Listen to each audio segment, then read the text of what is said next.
गीता 18 के श्लोक नंबर 62 में भगवान स्वयं कह रहे हैं कि अर्जुन उस परमेश्वर की शरण में जा जिसकी कृपा से परम शांति व शाश्वत स्थान अर्थात सतलोक को प्राप्त होगा। वो परमेश्वर कौन है, कहाँ है, कैसा है, जानने के लिए कृपया अवश्य सुनिए जगत गुरु तत्वदर्शी संत रामपाल जी महाराज के अमृत वचन।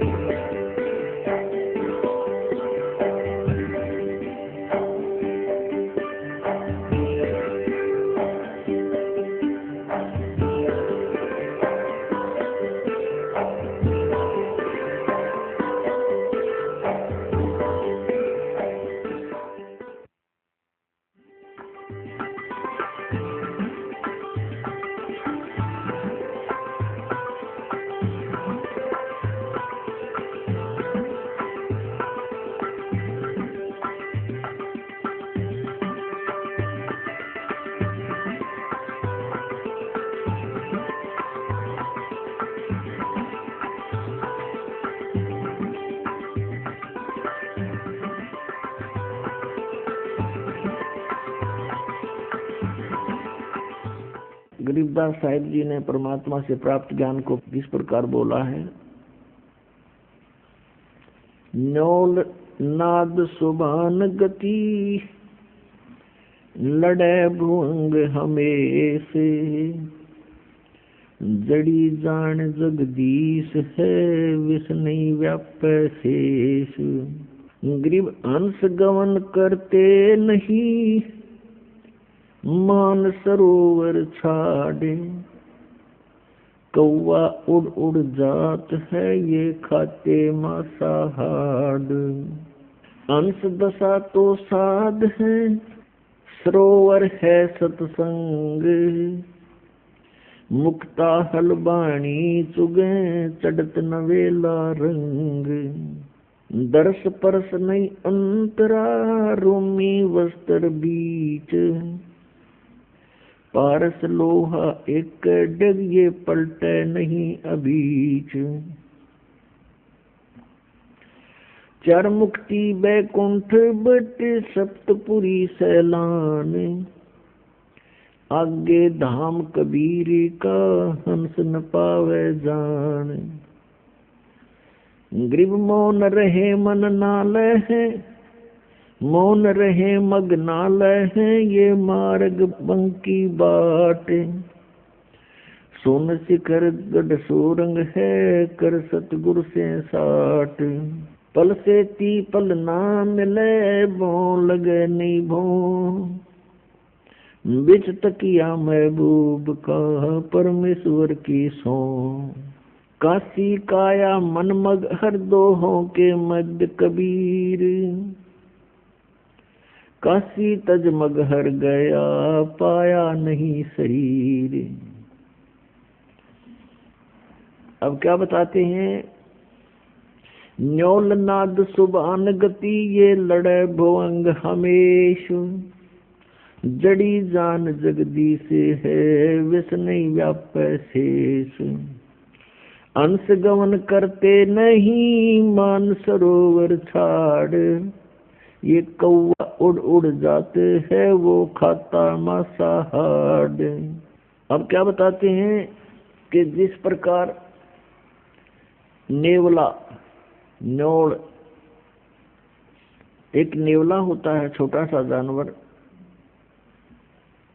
करेलिए जैसा, उससे थोड़ा तगड़ा होता है, चूहे से बड़ा। एक कहते न्योल एक सर्प के साथ युद्ध करता है। सर्प कितना बड़ा होता है, 5-5, 6-6 फुट का लंबा और तगड़ा मोटा। और न्योल एक बहुत ही छोटा सा जानवर होता है, चूहे जैसा।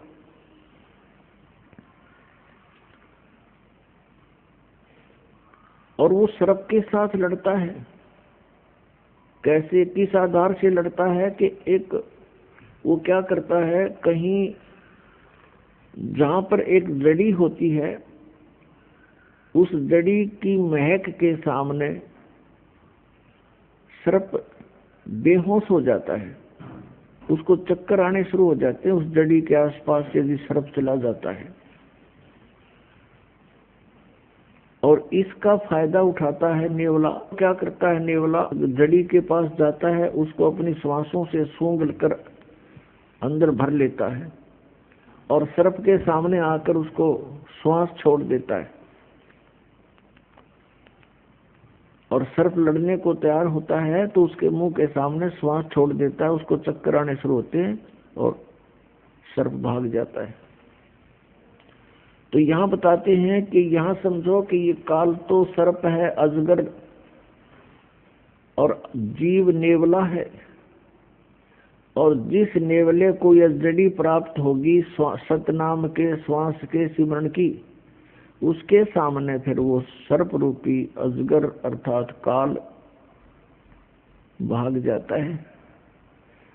जैसे फनपति मंत्र सुन, फनपति सर्प ने ऐसे फन फैला रखा हो और कहते हैं सपेरा एक मंत्र बोल देता है तो सर्प ऐसे किए हुए फैलाए हुए फन को सकोड़ लेता है, इकट्ठा करके भाग लेता है, एक तरफ मुंह मोड़ लेता है। परमात्मा ने वो मंत्र सतनाम 2 अक्षर का इतना शक्तिशाली और यूजफुल बताया है। जैसे फनपति मंत्र सुन रखे फन सकोड़े, ऐसे बीरा मेरे नाम से सतनाम से काल लेवे मुंह मोड़े। यह उसी का प्रमाण दे रहे हैं। न्योल नाद सुभान गति लड़े भुजंग हमेश, जड़ी जान जगदीश है व्यस नहीं व्याप शेष। न्योल नाद सुभान गति और लड़े भुजंग हमेश। जिस प्रकार एक छोटा सा नेवला एक 8-9 इंच का लंबाई का जानवर और 6-7-8 फुट लंबे तगड़े सर्प को काबू कर लेता है, विजय पा लेता है, उसके पास एक जड़ी होती है। उस जड़ी को, उस औषधि को सूंघ कर आता है, पौधा होता है, उसको सूंघ कर आता है और सर्प के मुंह के सामने श्वास छोड़ देता है। सर्प विवश हो जाता है, चक्कर आने शुरू हो जाते हैं, वो चल पड़ता है, पराजित हो जाता है। फिर नेवला उसको मार डालता है। यहाँ वही बताते हैं कि जो सही सतनाम पूर्ण संत से प्राप्त करके जाप करता है तो वो सतनाम परमात्मा के द्वारा दी हुई जड़ी है, वो इस काल रूपी सर्प को ऐसे विवश कर देगी, आप पर कोई असर नहीं कर सकता, पराजित हो जाएगा। हंस गवन करते नहीं मान सरोवर छाड़े, कौवा उड़ उड़ जाते हैं ये खाते मांसाहारे। एक हंस पक्षी होता है, एक कौवा होता है, एक बुगला होता है, बुगला। हंस और बुगले में कोई अंतर नहीं होता, एक जैसी उनकी बॉडी होती है। हंस की और बुगले की कैसे पहचान की जा सकती है कि किसी सरोवर पर ये दोनों पक्षी हों, उनकी ये पहचान होगी कि बुगला तो खाएगा मच्छी, कीड़े मकोड़े गोगे, और हंस नहीं खाता। हंस केवल मोती खाता है। हंस के अंदर एक और पहचान, एक और विशेष गुण होता है कि जैसे आप एक गिलास दूध में एक गिलास जल मिलाकर हंस के सामने रख दो, वो अपनी चोंच से पीना प्रारंभ करेगा, दूध को ग्रहण कर लेगा, जल एक गिलास जो का त्यों रह जाएगा। उसके अंदर परमात्मा ने ऐसा गुण दिया है। कहने का भाव ये है कि जैसे अच्छी आत्माएं होती हैं जो परमात्मा की भक्ति करते हैं, वो विकार रूपी कीड़े मकोड़े नहीं खाते, जैसे शराब पीना, मांस खाना, अश्लील गाने सुनना और नाचा कूदी करना, बेमतलब के फंड बकवाद करना, ये समझो बुगले के लक्षण हैं। और हंस वो होता जिसने दूध और पानी छान लिया, अलग अलग कर लिया, भले और बुरे को पहचान लिया, कौन परमात्मा है, कौन सा मंत्र है जो मोक्षदायक है, कौन से कर्म हैं जो हमने करने चाहिए, कौन से कर्म ना करने चाहिए। जिस व्यक्ति ने ये दूध और पानी छान लिया, पहचान लिया, अलग अलग जान लिया, वो हंस तुल्य होता है। इसके अतिरिक्त वो बुगले के तुल्य प्राणी होते हैं। कहा है कि हंस गवन करते नहीं, मान सरोवर छाड़, और कौवे उड़ उड़ जाते हैं, वो खाते मांसाहार।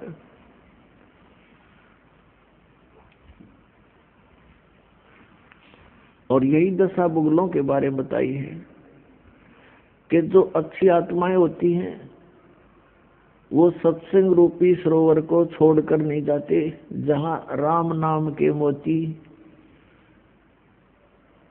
उपलब्ध होते। और जो कौवे जैसे व्यक्ति हैं, बुगले जैसे व्यक्ति हैं, वो उस सरोवर पर नहीं टिक सकते जहां पर मच्छी, कीड़े मकोड़े, घोंघे खाने को नहीं मिलते। वो मोती आहार नहीं कर सकते, कर्महीन होते हैं। ये सत्संग रूपी सरोवर में हंस ही रह सकते हैं, क्योंकि यहाँ केवल मोती बखेरे जाते हैं, यहाँ पर बकवाद नहीं होती है, या ना कोई अश्लील गाने होते हैं, ना यहाँ कोई ऐसा आहार खाद्य पदार्थ होता है, ना कोई चटपटी बकवाद होती है। सिंपल आहार होता है, स्वच्छ आहार होता है, और साथ में उच्च विचार होते हैं। तो उनको हंस ही ग्रहण कर सकते हैं, कौवे नहीं रुक सकते। उनकी आदत बकवाद करने की, मांस खाने की, यानी शराब पीने की है, सिनेमा देखने की है, और माया जोड़न के उनकी एक विशेष प्रवृत्ति होती है। तो वो व्यक्ति सत्संग में नहीं रह सकते, वो यहाँ से तुरंत भाग जाते हैं। अंश दशा तो साध है, ये सरोवर है सत्संग, मुक्ता हलबाणी चुगे फिर चढ़े नवेला रंग। हंस दशा तो साधु हैं, साध सोए जो सीधा चल है, बकवाद छोड़ दे साधु है, भक्ति करे, सत भक्ति करे, वो साधु है। कहते हंस जैसी दशा के तो ये संत हैं, भक्त हैं। और ये सरोवर है सत्संग, जहां उनको मोती, सतनाम रूपी, सत्संग रूपी मोती प्राप्त कराए जाते हैं। और फिर चढ़त नवेला रंग, जितना अधिक सत्संग सुनोगे उतना ही अधिक आपका भाव भगवान में बनता चला जाएगा। फिर क्या बताते हैं, दरस परस नहीं अंतरा, रोमी वस्त्र बीच, पारस लोहा एक डग ये पलटे नहीं अभीच। क्या बताते हैं कि यदि सत्संग में भी रहते हैं, आ भी जाते हैं किसी कारण से, किसी के कहने सुनने से, तो वो ऐसे बताए हैं कि जैसे एक पारस पत्थर होता है, उस पारस पत्थर के साथ में अगर लोहे को लगा दिया जाए वो सोना बन जाता है। लगाने का मतलब है उससे ऐसे बिल्कुल टच होना चाहिए, ऐसे टच हो जाए तो सोना बना देता है। और उनके बीच में वो रखा निकट दिखाई देता है, और बीच में जरा सा भी अंतर रह गया, यानी कहते रोमी वस्त्र अंतरा। एक उदाहरण दिया कि बिल्कुल बहुत ही पतले वस्त्र भी की मोटाई जितना भी अंतर बीच में रह गया दोनों के, वो लगते तो ऐसे जैसे बिल्कुल साथ लगे हुए, लेकिन वो सोना नहीं बन रहा क्योंकि उससे वो टच नहीं हो रहा। लगता है जैसे बिल्कुल साथ ही खड़ा है, रखा है, बिल्कुल टच हुआ है, लेकिन टच ना होने से अभी वो सोना नहीं बना। तो यहाँ बताते हैं, इसका भावार्थ बताते हैं कि जैसे कोई व्यक्ति सत्संग में आ भी रहा है और फिर सत्संग के उन वचनों को हृदय में उतार नहीं रहा, तो वो सत्संग बच्चे आता भी रहे उसके असर नहीं होगा, क्योंकि वो अभी मिला नहीं है। तो यहाँ बताते हैं कि दर्श परस नहीं अंतरा, रोमी वस्त्र बीच, और पारस लोहा एक के डिग, पर पलटत नहीं अबीच।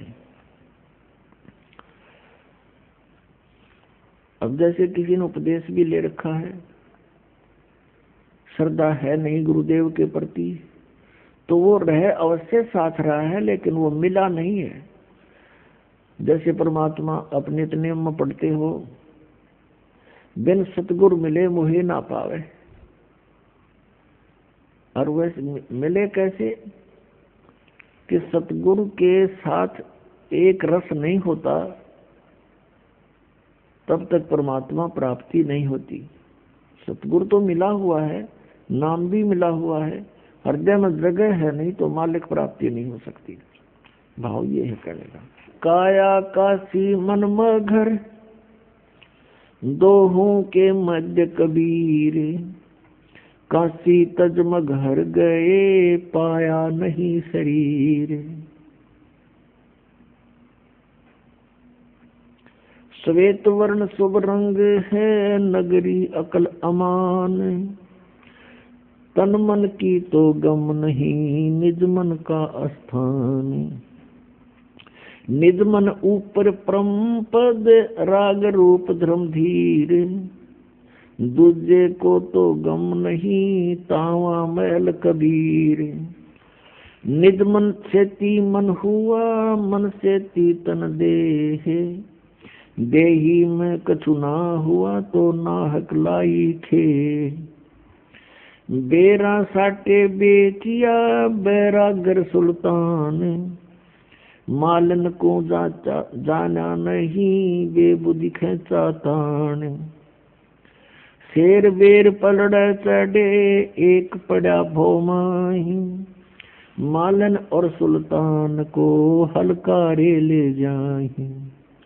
2.5 लाख की पावड़ी, 1 पैसे का बेर, देख अदम सुल्तान को कैसे डारी मेर। 9 लाख नानक नाद में, 10 लाख गोरख तीर, लाख दत्त संगी सदा, चरणों चरच कबीर। 9 लाख नानक नाद में, 10 लाख गोरख पासे, अंत संत पद में मेले, ये करोड़ तेरे रविदास। रामानंद से लक्ष गुरु, तारे सिसके भाई, चेलों की गिनती नहीं, जो पद में रहे समाये। फिर पांडवों की यज्ञ में, शंख पचायन टेरी, 12 कोट पंडित जहाँ, पड़ी सबन की मेरे। करी कृष्ण भगवान को चरणामृत सो प्रीत, शंख पचायन बाजब बजा, लिया द्रौपदी सीत। 12 कोट पंडित जहाँ, और ब्रह्मा विष्णु महेश, चरण दिए जगदीश को, जिसको रटता शेष। वाल्मीकि के बाल सम, नाही तीनों लोक, सुर नर मुनि जन कृष्ण सुधिए, पंडों पाई पोख। 100 करोड़ बानी कही, पहले चोले चावे, दूजे चोले कृष्ण को, लिए साध के पाव। कथा रामायण रस भरी, आगम अगम अगाधे, वाल्मीकि के चरण को सभी चर्चा साध। गुरुड़ बोध बेदी रची ये राम कृष्ण हैरान। लंका पर धावा किया जद का कहूँ बयान। उत्पत्ति पर लो जाते हैं ये अंत कोट ब्रह्मंड।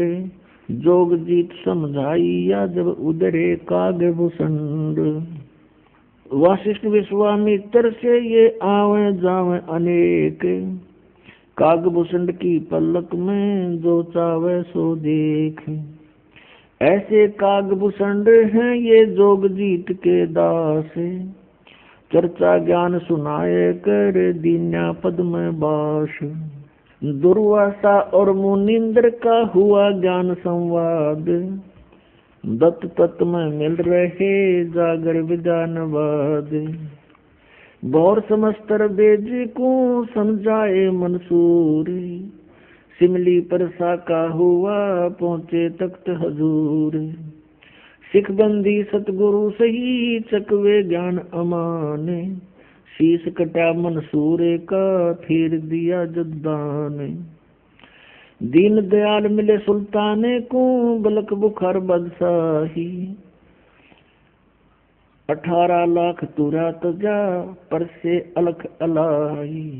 अब इसमें क्या बताना चाहा है आदरणीय गिरिदास साहिब जी ने कि 9 लाख नानक नाद में और 10 लाख गोरख तीर। लाख दत्त संगी सदा चरणों चर्च कबीर। नानक साहब जी जैसी पुण्यात्माओं कहते हैं लाखों की संख्या में पार कर दी। और 10 लाख गोरख तीर। गोरख जैसे सिद्ध पुरुष जो यहाँ छोटी सी सिद्धि प्राप्त करके प्रभुता को प्राप्त था, कहते इसे 10 लाख परमात्मा के को ने पार किए जो ऐसी ही भूल में भटक रहे थे। लाख दत्त संगी सदा चरणों चरच कबीर। दत्तात्रेय जैसे भी लाखों पुण्यात्माओं को परमात्मा कबीर जी ने पार किया सत भक्ति देकर। फिर बताया कि रामानंद से लक्ष गुरु तारे सिसके भाई और चेलों की गिनती नहीं जो पद में रहे समाये। रामानंद जी जैसे लक्ष गुरु यानी लाखों गुरु तार दिए।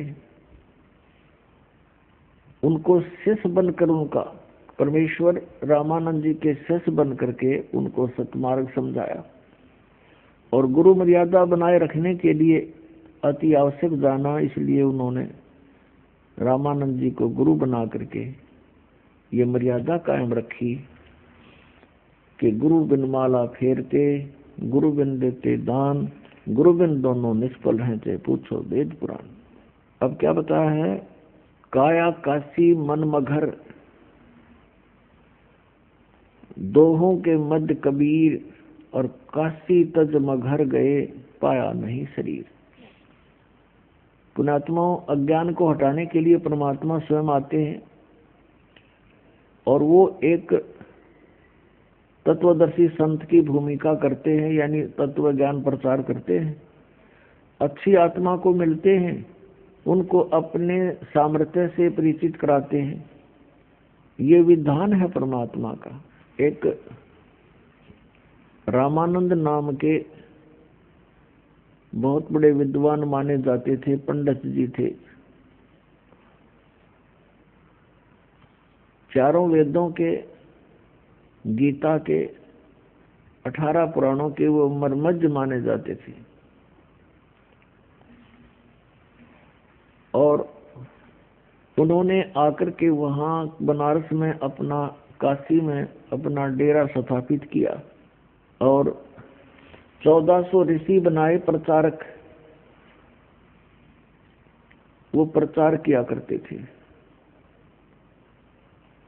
और स्वामी रामानंद जी ये विष्णु जी के उपासक थे। श्री विष्णु जी को वो इष्ट मानते थे, गीता और वेदों का प्रचार करते थे, 18 पुराणों को वो एक विशेष ग्रंथ मानते थे। वेदों के तुल्य मानते थे।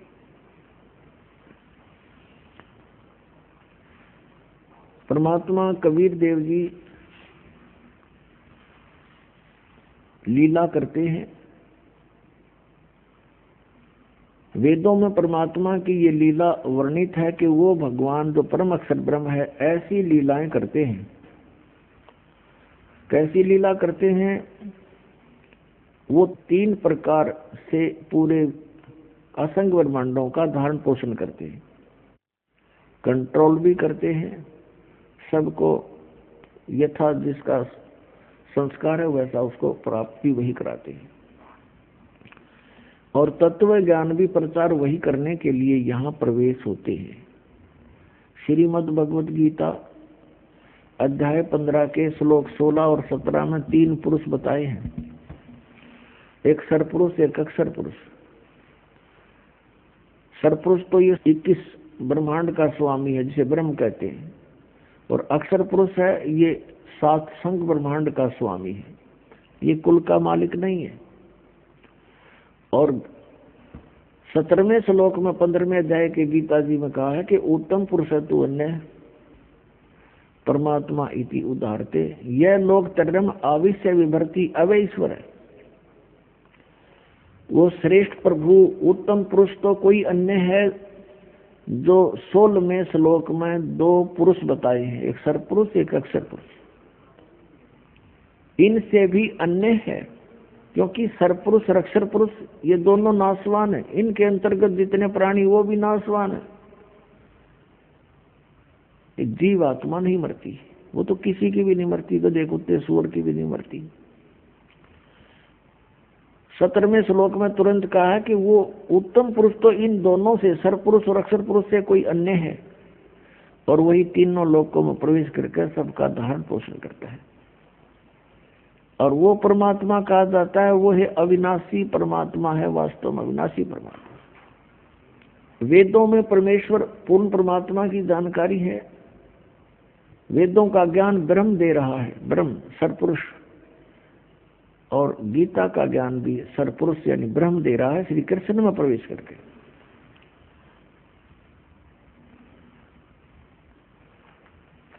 और इस बात से अपरिचित थे कौन? स्वामी रामानंद जी। वो श्री विष्णु को सर्वेश्वर, महेश्वर, मृत्युंजय, कालज्ञ माना करते थे। ऋग्वेद मंडल नंबर 9 और सूक्त नंबर 1 के मंत्र नंबर 8 में और 9 में स्पष्ट किया है कि वो परमात्मा एक सुंदर शरीर धारण करता है, और 3 प्रकार के शरीर धारण करता है, और सबका धारण पोषण करता है उसी आधार से।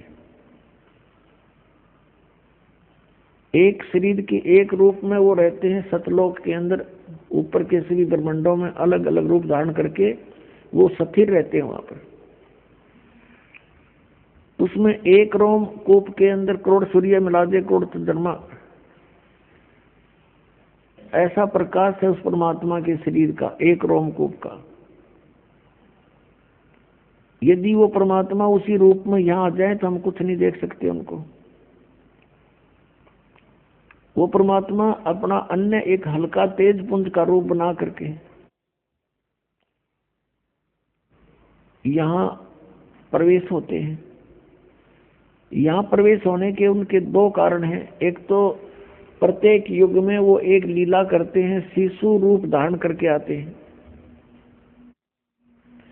और फिर प्रत्येक युग में वो लीला करते हैं एक शिशु रूप धारण करके कमल के फूल पर तालाब में आकर प्रकट होते हैं, जिस कारण से वो नारायण कहलाते हैं। नारायण का अर्थ होता है जल पर विराजमान होने वाला। नार माने जल, आयन माने उस पर विराजमान होने वाला, रेस्ट करने वाला। अब हम श्री विष्णु जी को नारायण मानते थे कि वो शेषनाग की सैया पर उस पर रहते हैं। वो नारायण नहीं है, वो तो जन्म लेते हैं दुर्गा से, काल इनका पिता है। और वो परमात्मा अजन्मा है, और ऐसे वो जल के ऊपर आकर के कमल के फूल पर विराजमान होते हैं, जिस कारण से नारायण उस कबीर देव को ही कहा जाता है। ऐसी लीला वो प्रत्येक युग में करते हैं। अब जैसे कलयुग में परमात्मा आए थे सन 1398 संवत 1455 ज्येष्ठ सुदी पूर्णमासी को सतलोक से चलकर आए और कमल के फूल के ऊपर आकर एक शिशु रूप धारण करके विराजमान हुए।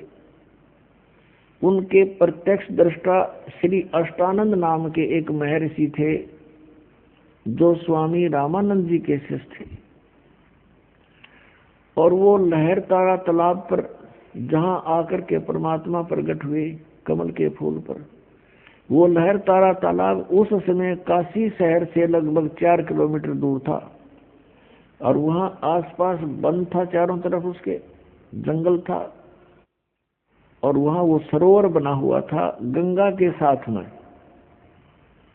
गंगा का पानी लहरों के द्वारा उछलकर ओवरफ्लो होकर वर्षा के दिनों में उस झील में प्रवेश कर जाता था और एक बहुत बड़े सरोवर का रूप धारण कर लेता था, जिस कारण से उसको लहर तारा तालाब कहा जाता था।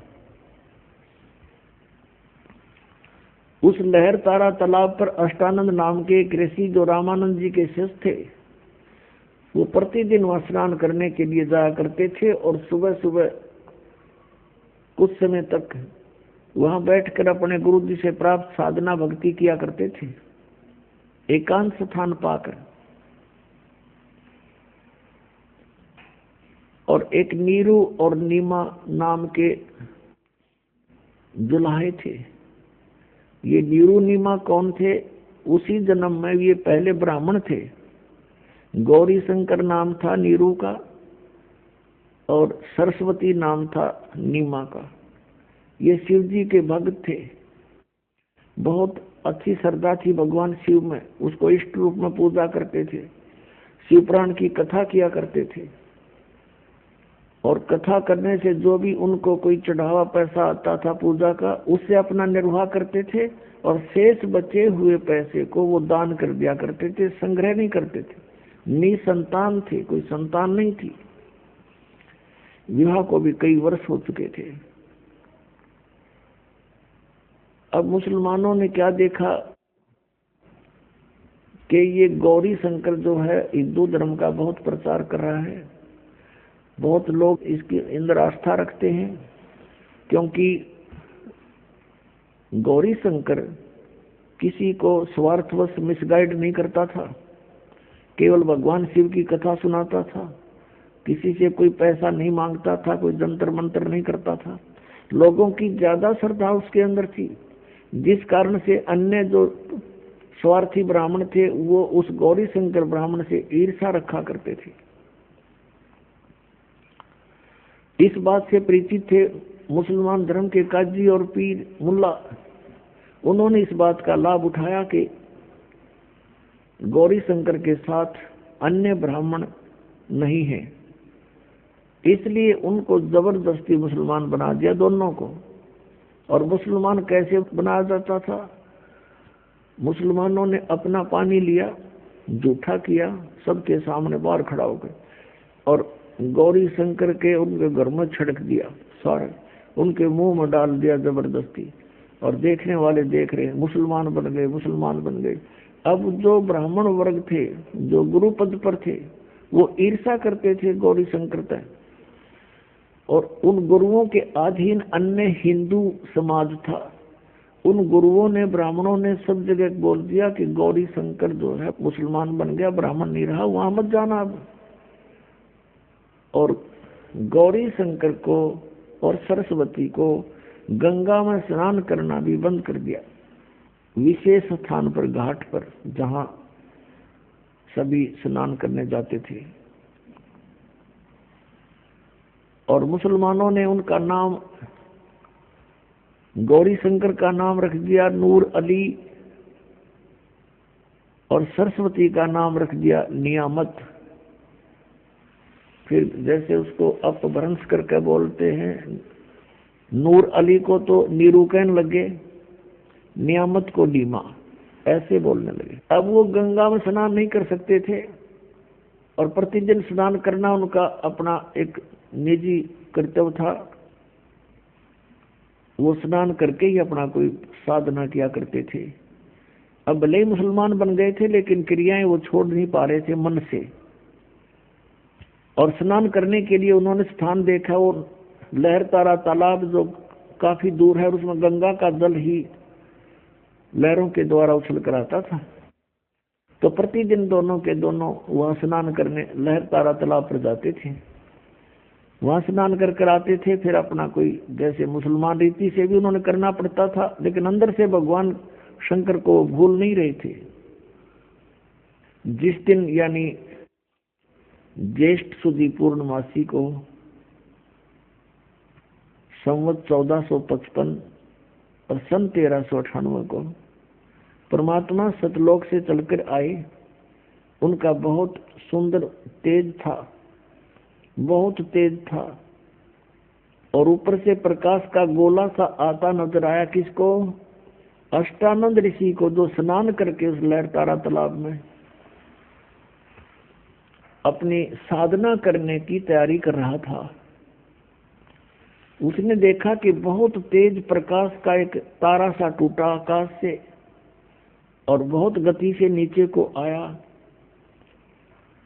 उसकी आंखें चुंधी आ गई, आंखें बंद हो गई अष्टानंद की उस तेज के सामने।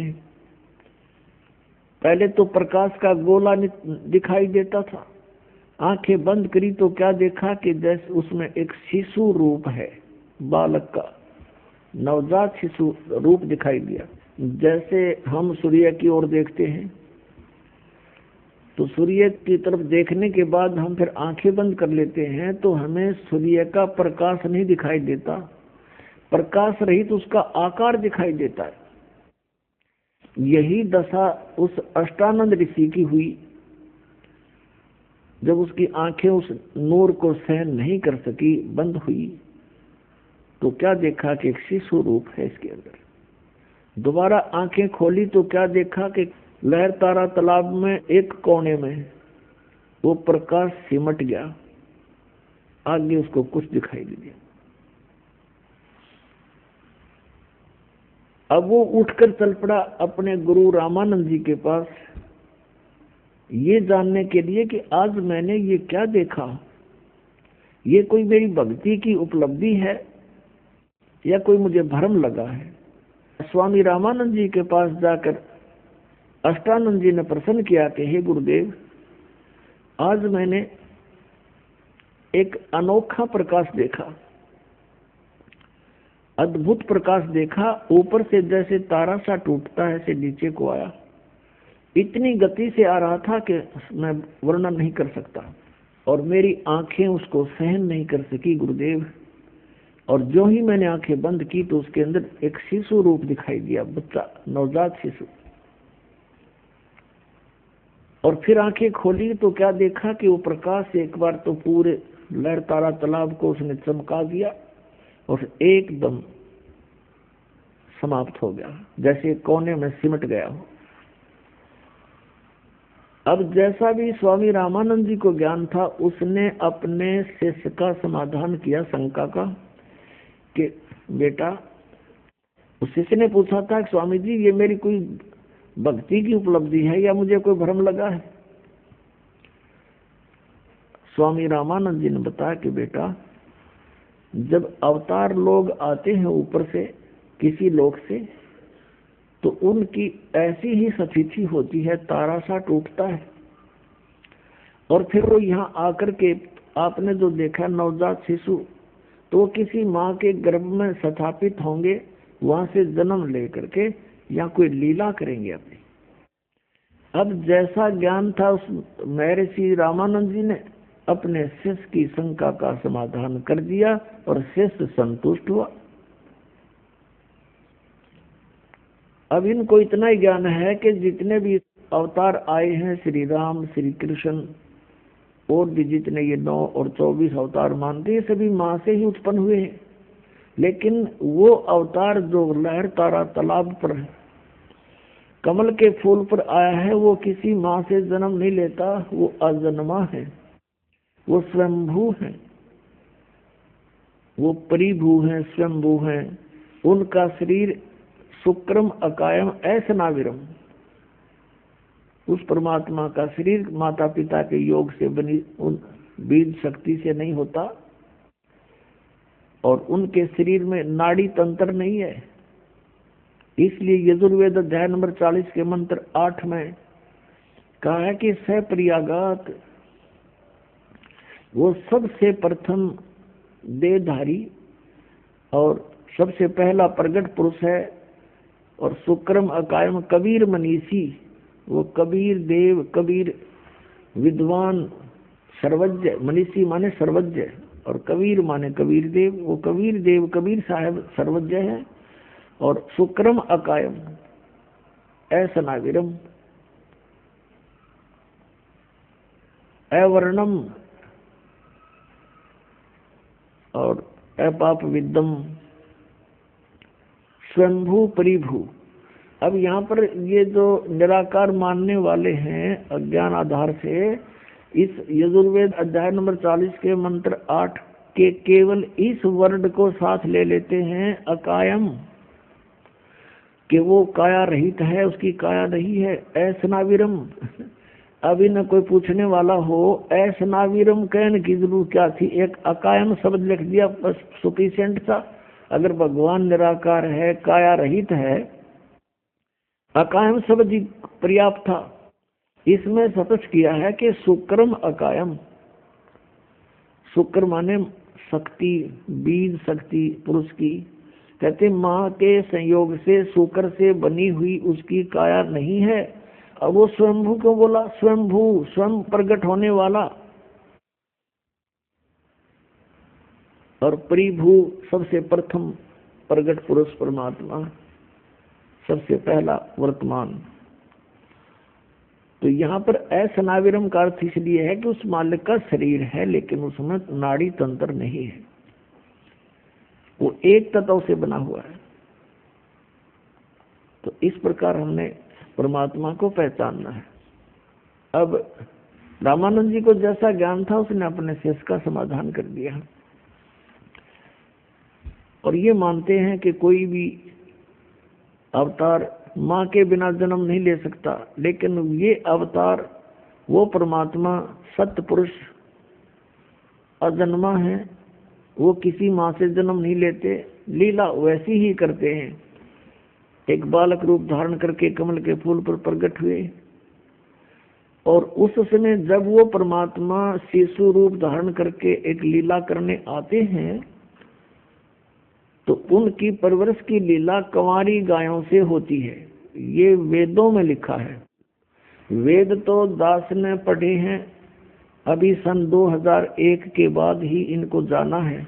और परमात्मा की हुई लीला लिपिबद्ध कबीर सागर में लगभग 600 वर्ष पहले से है। अब इससे हम भगवान पहचान लेंगे कि वेद जो गुण बताते हैं परमात्मा के, वो किस भगवान में खरे उतर रहे हैं। ही इज गॉड, वो परमात्मा है। इतनी सी बात है। इन सदग्रंथों में हम पहले भी मानते थे कि वेद सत्य हैं, सच्चे ज्ञान युक्त है, लेकिन इन वेदों के आधार से हमें ये बताया गया कि परमात्मा निराकार है, लेकिन वेदों में लिखा है वो साकार है, सशरीर है, उसका नाम कबीर है, कबीर देव। तो जिनको हम विद्वान माना करते थे वो विद्वान नहीं, अज्ञानी अनाड़ी थे। संस्कृत भाषा जानते थे, संस्कृत भाषा पढ़ने वाला भी समझ सकता है कि परमात्मा सशरीर है, उसमें लिखा स्पष्ट है। अग्नि तनुरसी यजुर्वेद के 5वें अध्याय के प्रथम मंत्र में 2 बार लिखा है, अग्नि तनुरसी विश्वेतवा सोमस्य तनुरसी। परमेश्वर सशरीर है और सबके धारण पोषण करने के लिए उस अमर पुरुष का और भी शरीर है। तो इस प्रकार हम अब सदग्रंथों को जानकर परमात्मा को पहचान सकते हैं। उधर से नीरू नीमा आए स्नान करने के लिए वो समय था ब्रह्म मुहूर्त का। ब्रह्म मुहूर्त कहते हैं सूर्य उदय होने से पहले 1.5 घंटा का जो समय है उसको ब्रह्म मुहूर्त बोलते हैं ये। तो उस समय वो स्नान करने के लिए चले अपने घर से। स्नान करने लगी, पहले नीमा ने स्नान किया। नीमा स्नान करके बाहर आई, फिर नीरू स्नान करने के लिए गया। और सुबह का जो अंधेरा होता है वो एकदम चांदने में परिवर्तित हो जाता है, बहुत शीघ्र रोशनी हो जाती है। ऐसी दूर से देखने जोगा उसमें व्यवस्था हो जाती है। अब नीरू नहा रहा था ऐसे करके, जल में प्रवेश करके। और नीमा जब स्नान करने के बाद जो वस्त्र बांध कर स्नान करके गई थी, उस वस्त्र को धोने के लिए दोबारा किनारे पर आई, वस्त्र चेंज करके। तो उसने क्या देखा, उसमें रोशनी सी होगी थी और एक कमल के फूल के ऊपर कोई वस्तु ऐसी हिलती नजर आई। परमात्मा नवजात शिशु रूप में प्रकट हो गए और एक पैर को हिला रही थी, ऐसे एक पैर को हिला रहे थे बालक रूप में। अब नीमा की नजर गई कि क्या हिल रहा है। पहले तो उसने देखा कोई सर्प है, फिर ध्यान से देखा कि तो कोई बालक है। और वो नीरू और नीमा जब अपनी कुटिया से चले थे, रास्ते में नीमा भगवान शंकर से अर्ज कर रही थी, रो रही थी कि हे भगवान, हमें भी एक खिलौना दे दो, मेरा भी संसार में साझा हो जाएगा, दुनिया वालों का मुंह बंद हो जाएगा, मुझे बांझ बोलते हैं। हे भगवान, आपके घर में कोई कमी नहीं, आप सब कुछ कर सकते हो। ऐसा कहकर फूट फूट कर रोने लगी। नीरू ने कहा, नीमा तू तो बिल्कुल पागल होगी, भगवान को क्या पता नहीं हमारे दुख का, वो सब जानते हैं। यदि वो हमारे भाग्य में होता तो दे ही देते, हमारी किस्मत में नहीं है। और हमने कितने ज्योतिषियों से भी अपनी जन्म पत्री भी दिखा ली, हमारे भाग्य में पुत्र नहीं है। फिर क्यों अपना संतुष्ट कर, पुत्र हमारे भाग्य में है नहीं, और तू रो रो के अपनी आंखें और खराब कर लेगी, अंधी हो जाएगी, बुढ़ापे में उंगली पकड़ने वाला कोई है नहीं, तुझे दूना दुख हो जाएगा, तो रोया मत कर। अब नीरू अपनी पत्नी नीमा को ऐसे सांत्वना देता हुआ वहां लहर तारा तालाब पर पहुंच गए थे। अब वो क्या देख रही है कि कमल के फूल पर एक बालक है, उसका पति सरोवर में स्नान कर रहा है। नीरू तब उसने कहा कि देखियो जी, कमल के फूल पर बालक है, कमल के फूल पर बालक है। अब नीरू दुखी आत्मा से कह रहा है, दुखी हृदय से, और स्नान भी कर रहा है पानी डाल डाल कर। कहने लगे, नीमा तू मानती नहीं मेरी बात को, तू पागल हो चुकी है, अब कति मेंटल होली, तुझे जल में भी बच्चे दिखाई देने लगे। हे परमात्मा, इसको सद्बुद्धि दो। अब नीमा कहती है फिर जोर से कि देखियो जी देखियो, सचमुच देखना बच्चा डूब गया। अब उसने देखा कि किस प्रकार बोल रही है, जिधर वो संकेत कर रही थी उधर ध्यान किया, देखा कमल के फूल पर नवजात शिशु सचमुच लेटा हुआ। अब नीरू ने आओ देखा ना ताओ देखा कि कई बालक डूब ना जा, फटाफट कमल के फूल सहित तोड़ के और उठा लिया। अब परमात्मा जब कमल के फूल पर दिखाई दिए तो नीरू ने कमल का फूल समेत तोड़ करके अपनी पत्नी नीमा को थमा दिया। यह आप चित्र में देख रहे हैं। अब नीमा उस बालक को प्राप्त करके और 100 शुक्र मना रही है अपने भगवान शंकर के। वो भले ही मुसलमान बन गए थे, लेकिन हृदय से भगवान शंकर को वो भूल नहीं पा रहे थे। अंदर से कसक उनकी अपने भगवान शंकर में बनी रहती थी। अब नीमा उस परमात्मा को पाकर, पुण्यात्मा जिस परमात्मा का नाम लेने से आत्मा गदगद हो जाती है, और जिसको खोजते ऋषि मुनियों ने अपने शरीर समाप्त कर दिए, उनको प्राप्त नहीं हुआ, वो कितना सुखदाई है, कितना इम्पोर्टेंट है वो परमात्मा। जैसे शेख फरीद जैसे महापुरुष ने 12 वर्ष तक कुएं में उल्टा लटक के साधना करके उसको पाना चाहा, और एक मंसूर नाम के महापुरुष थे, परमात्मा पाने के लिए उसके टुकड़े टुकड़े कर दिए समाज ने। उस परमात्मा की चाह को, परमात्मा की भक्ति को नहीं चाहा। तो कहते हैं जाके ऊपर एती बीती कैसा है वो भगवान, जिसके लिए ऐसे ऐसे कष्ट सहन किए महापुरुषों ने, वो कैसा है वो भगवान। और वो परमात्मा सहज स्वभाव में और नीमा के सीने से बालक रूप में लगा हुआ है।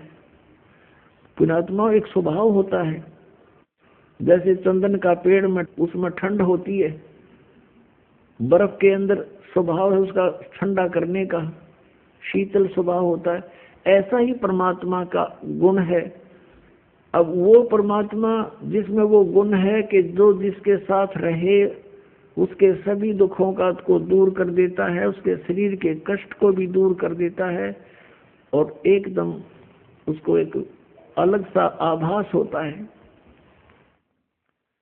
अब उस परमात्मा को चरणों गोदी में लेकर के वो माई कभी बच्चे की तरह उसका मुंह से चूम चूम कर प्यार कर रही है, कभी सीने से लगा रही है और शुक्र मना रही है शंकर भगवान का। परमात्मा गोदी में और महिमा शंकर भगवान की हम न्यों भूल गए, हम ऐसे विचलित हैं। यहाँ गरीबदास साहब जी कहते हैं जगत का पेख ना पेखा और धनी का नाम ना लेखा। शुक्र मना रही है शंकर भगवान का, और परमात्मा खुद कैसे आ रहे हैं, वो कौन है परमात्मा उसका पता भी नहीं। अब कैसे उपमा की है गरीबदास साहिब जी ने अपने भगवान की। 84 बंधन कटे कीनी कल्प कबीर, 52 चतुर्दश लोक सब टूटे जम जंजीर। 84 बंधन कटे कीनी कल्प कबीर, 52 चतुर्दश लोक सब ये टूटे जम जंजीर। अंत कोट ब्रह्मांड में बंदी छोड़ कहाए, सो तो एक कबीर हैं जननी जने नमाए। शब्द स्वरूपी साहेब दनी, शब्द सेंद सब माही, बाहर भीतर रम रहा जहाँ तहाँ सब ठाही। जल थर पृथ्वी गगन में वो बाहर भीतर एक, पूर्ण ब्रह्म कबीर हैं अवगत पुरुष अलेख। सेवक होकर उतरे इस पृथ्वी के माही, जीव उदाहरण जगत गुरु बार बार बल जाही। पुणात्माओं, जैसे तुलसीदास जी ने लाखों वर्ष पहले की घटी हुई घटना रामायण को अपनी चौपाइयों के माध्यम से पुनः ज्यों का त्यों अंकित कर दिया, क्योंकि उनकी दिव्य दृष्टि खुल गई थी। और इधर से आदरणीय गरीबदास साहिब जी को परमात्मा स्वयं लेकर के सतलोक गए, सब ब्रह्मांड दिखाए, ब्रह्मा विष्णु महेश के लोक दिखाए, और फिर वो ज्ञान उनके हृदय में भर दिया और उनकी दिव्य दृष्टि ऑन कर दी। आदरणीय गरीबदास साहिब जी की भी दिव्य दृष्टि ऑन कर दी, उनकी भी दिव्य दृष्टि खुल गई थी। अब यहाँ दिव्य दृष्टियों का भी अपनी अक्षमता होती है, दिव्य दृष्टियों की। अब जैसे एक सूक्ष्मदर्शी जिसको दूरबीन बोलते हैं, उनकी एक रेंज होती है, क्षमता होती है कि कहाँ तक देख सकते हैं। ऐसे ही श्री तुलसीदास जी कि दिव्य दृष्टि की रेंज थी, उन्होंने श्री कृष्ण यानी श्री विष्णु और श्री राम तक ही उनकी दिव्य दृष्टि काम कर रही थी, और उस सत्र का उन्होंने ज्यों का त्यों चित्रण कर दिया अपनी वाणी में। ऐसे आदरणीय गरीबदास साहिब जी की दिव्य दृष्टि और आल काम करे थी, परमात्मा पूर्ण ब्रह्म की दी हुई थी, उसकी क्षमता ज्यादा थी। तो उन्होंने असंख्यों वर्ष पहले जो सृष्टि रचना की वो भी ज्ञान दिया, जो परमात्मा कबीर जी ने रची थी, और सतयुग त्रेता द्वापर में जो लीलाएं परमेश्वर ने आकर की थी वो भी जान दिया। अब गरीबदास जी क्या कहते हैं, पुण्यात्माओं भगवान पहचानना पड़ेगा हमें, और जब तक हम परमात्मा को नहीं पहचानेंगे और भगवान को हम नहीं जान सकेंगे तो हमें कोई भी भ्रमित कर देगा और हम मार्ग से विचलित होकर अपना फिर जीवन नाश कर जाएंगे। परमात्मा ने आपको विद्या इसलिए दी है कि आप परमेश्वर को पहचान सकोगे, सदग्रंथों को जान सकोगे कि हमारे सदग्रंथ क्या बताते हैं, और जिन महापुरुषों ने परमात्मा को देखा वो क्या बताते हैं, और जिन्होंने भगवान मिला नहीं वो क्या ऊट पटांग बकते हैं। तो फिर हम उनसे हटकर अपने तत्व मार्ग को ग्रहण करेंगे, तत्व ज्ञान को ग्रहण करेंगे। जीवन कल्याण होना तो बहुत आसान है। हमें ये विश्वास होना कि हु इज गॉड, परमात्मा कौन है और उसकी वे ऑफ वर्शिप क्या है, यथार्थ वो कहाँ प्रमाण है। जब हमें ये विश्वास हो जाएगा फिर तो नाम मत जपना है, भक्ति करनी है और मर्यादा तो रहना ही है, क्योंकि बीड़ी शराब मांस तम्बाकू ये यहाँ के संसार के चोचले ये हमें आवश्यकता ही नहीं है, तो बकवाद है सारी, तो इनको तो अपने आप ही छोड़ना पड़ेगा। और जो अन्य उपासना हम करते थे वो गीता में मना है कि शास्त्र विधि को त्याग कर जो मनमाना आचरण करते हैं उनको न तो सुख हो, न उनको कोई सिद्धि प्राप्त हो, न उनकी गति हो, फिर किस लिए भक्ति करते हैं? इन तीनों वस्तुओं के लिए भक्ति करते हैं। तो श्री गीता जी में ना तो कितना तीर्थ पर जान का संकेत आदेश प्रावधान, और ना हरे कृष्ण हरे राम राधे राधे मिला श्याम, ये कोई मंत्र नहीं। तो ये जो साधना, ये मंत्र, ये सब व्यर्थ है। श्राद्ध निकालना गीता मना कर रखा। 9वें अध्याय के 25वें श्लोक में कहा कि अर्जुन भूत पूजने वाले भूत बनेंगे। ये श्राद्ध निकालना, अस्थि उठाना, जल प्रवाह करके आना, ये सारे जो है भूत पूजा है। श्राद्ध निकालना, फिर तेरहवीं करना, ये सारी भूत पूजाएं हैं। मरने के बाद जो पूजा की जाती है भूत पूजाएं कहलाती हैं। तो इसमें लिखा है कि जो भूत पूजेंगे भूत बनेंगे, देव पूजेंगे देवताओं के पास जाएंगे, उनके नौकर लग के वहां धक्के खाओगे, उनके लोक में चले जाएंगे, और मेरी भक्ति करने वाला मुझे प्राप्त होगा। तो कहने का भाव ये है कि गीता जी में श्राद्धों को मना किया है, तीर्थ व्रतों का उसमें कति उल्लेख नहीं, बल्कि 6वें अध्याय के 16वें श्लोक में व्रत करने वालों के लिए भी मना किया है। उसमें कहा कि अर्जुन ये योग यानी भक्ति न तो अधिक खाने वाले की और न बिल्कुल ना खाने वाले की, बिल्कुल ना खाना व्रत रखना, और ना घना जागने वाले की और ना घना सोने वाले की, ये कभी सफल नहीं होती। तो व्रत मना कर रखा। और ये एकादशी के व्रत की निरी महिमा गावे ये नकली संत, और फिर तीर्थों पर भ्रमण करवावे, वहां जाने से मोक्ष हो जाता। अगर तीर्थों पर जाने से मोक्ष होता तो गीता जी में अवश्य अंकित होता, और हरे कृष्ण हरे राम ओम नमः शिवाय एवं नमः, अगर ये मंत्र सही होते तो गीता जी में वर्णन होता। जो गीता जी में वे ऑफ वर्शिप नहीं है, वो शास्त्र विधि त्याग कर मनमाना आचरण है, वो हमने नहीं करना चाहिए, वो व्यर्थ है। फिर भगवान को पाना बहुत आसान। गीता जी में कहा कि मेरी भक्ति करनी है तो ओम इति एकाक्षरम ब्रह्म व्यवहार मामन समरण ये पर्याति तो दंदेहम से याति परमाम गति। 8वें अध्याय के 13वें श्लोक। मुझ ब्रह्म का केवल एक ओम मंत्र है, नथिंग एल्स। अंतिम सांस तक भक्ति करता हुआ जो शरीर छोड़कर जाता है सो याति परमाम गति, वो मेरे यानी ब्रह्म से मिलने वाली जो परम गति है उसको प्राप्त होता है। कहाँ ब्रह्म लोक में चला जाता है।